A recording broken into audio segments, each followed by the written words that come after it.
If you clicked this video, then you've probably been struggling to decide whether or not you should be single. When your heart wants one thing and your brain wants another, you might be wondering how to know which one to listen to and how to look inside yourself to figure out what it is you really want. Being single can be tough, but sometimes we may choose to be single just to avoid the pain of rejection and abandonment. That's why it's important that we're sure we're doing the right thing for the right reasons before we hurt someone, be it ourselves or our potential partners. With that being said, here are 6 telltale signs that even though you might think you want to be single, your heart doesn't.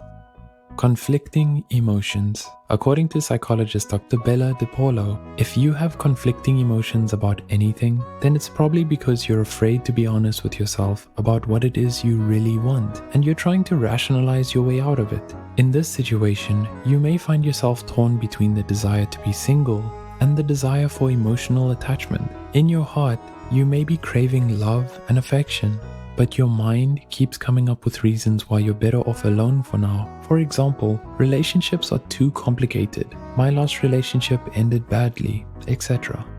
Craving independence. So you think being single is a better choice for you because it allows you more freedom and independence? Well, despite whatever you may have told yourself, you can be in a relationship and still have your independence. In fact, psychologists even consider it a hallmark of a healthy and loving relationship. According to psychologist Dr. Roxy Zerabi, a heightened need for independence may manifest as a tendency to fixate on potential partner's flaws or claim that something is missing. But this is actually just a maladaptive coping mechanism meant to keep people at an emotional distance.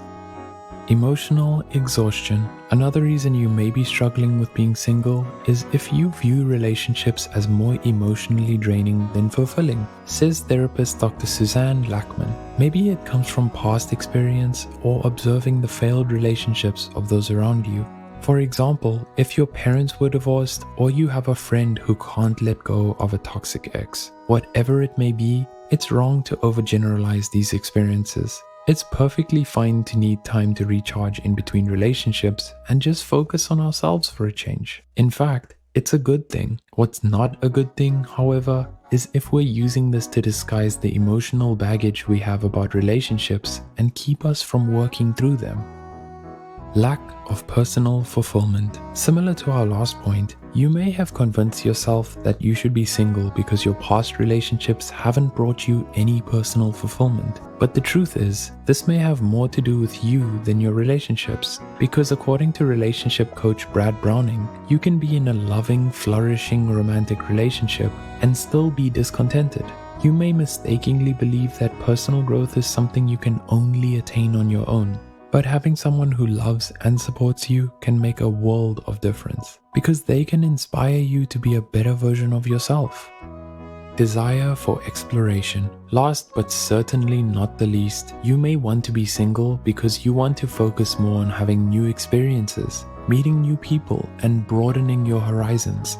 You may be wondering if being in a relationship is going to hinder your ability to explore more and fully embrace any new opportunities. That's a fair point, and you're not wrong for thinking that. But while it's good to be honest about what we want and considerate with potential partners about how much we can realistically commit to our relationships, know that these two aren't mutually exclusive. According to therapist Dr. Lackman, sometimes we may convince ourselves that we need a drastic change in our lives when we're feeling lost or unbalanced. That's why some people move to a new city, quit their jobs, or end their long-term relationships. But until we get to the heart of why we're really unhappy, these will just be temporary solutions to a much deeper problem.